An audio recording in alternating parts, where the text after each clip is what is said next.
I had to do that thumbnail. My plan was to do this entire review with an Austin Powers mask on, but apparently Baby Driver made them extremely popular because they were sold out on every website I found.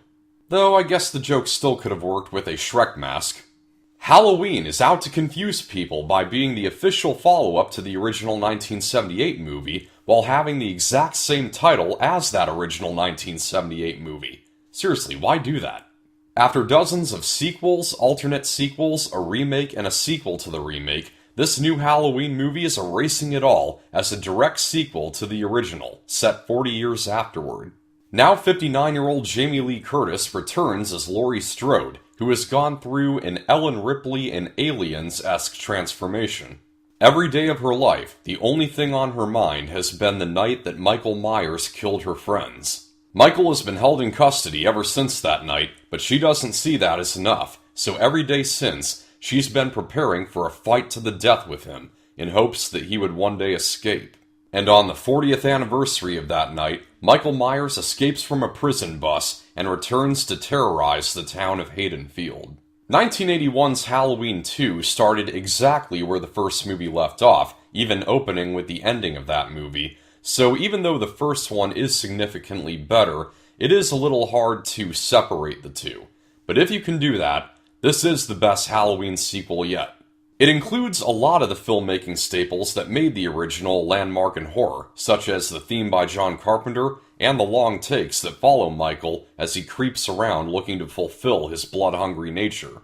Fans will no doubt also appreciate the return of Jamie Lee Curtis, whose acting skills have improved tenfold since the first, as well as the return of Nick Castle as the Shape himself. And there are a few other areas of improvement over the original, such as in the category of mere logic. There's that scene in the original where Michael runs a guy through with his knife and has him pinned to the wall like a card hanging by a thumbtack.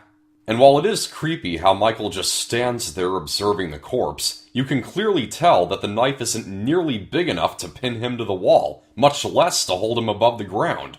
There's nothing distractingly obvious like that in this movie, and there's also no doors or windows opening and closing by themselves. That was another thing that confused me about the original.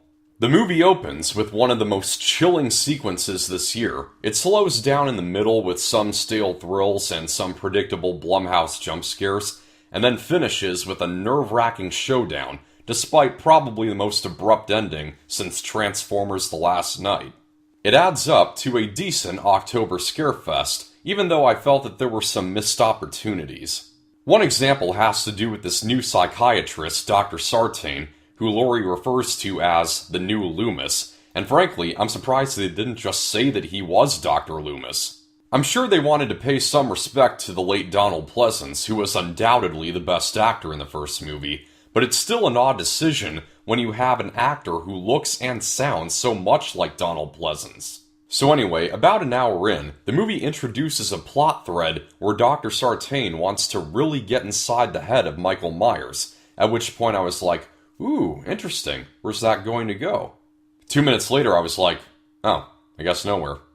And that's the biggest problem with this movie. It has a few opportunities to go in a new direction for the series, and just doesn't take them. Another opportunity it didn't take is one I have to get into spoilers to talk about. If you haven't seen the movie, you can mute the volume until the warning disappears. So one thing I was looking forward to seeing get retconned in this movie is that at the end of Halloween 2, Michael Myers dies by getting set ablaze. This makes little sense because Michael is almost inhuman, like he's an embodiment of pure evil, which is why 6 gunshots to the face and falling off a balcony doesn't kill him. But at the end of Halloween 2, he gets set on fire and dies. So I thought that this alternate sequel could correct that, but no, the same thing happens at the end. Laurie traps Michael in her basement and burns him alive. So I guess this is official confirmation that fire is his weakness. Though to be fair, at the end of the credits, Michael's breathing is heard, which may or may not be a hint that he's still alive. So I enjoyed this movie overall. The first and last scenes in particular were great, and it's aesthetically reminiscent of the 1978 film. It just followed the Halloween formula a bit too closely. But if you're a fan of the original and you've been let down time and time again by every sequel and remake, this may be the one that you've been waiting for. I'm going to give Halloween a 62%.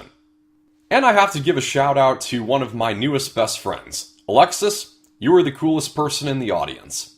That's a wrap. Thank you for watching. I hope you found this review helpful. Like if you liked, subscribe for more. This is Pop Culture. I'm Alex Pop.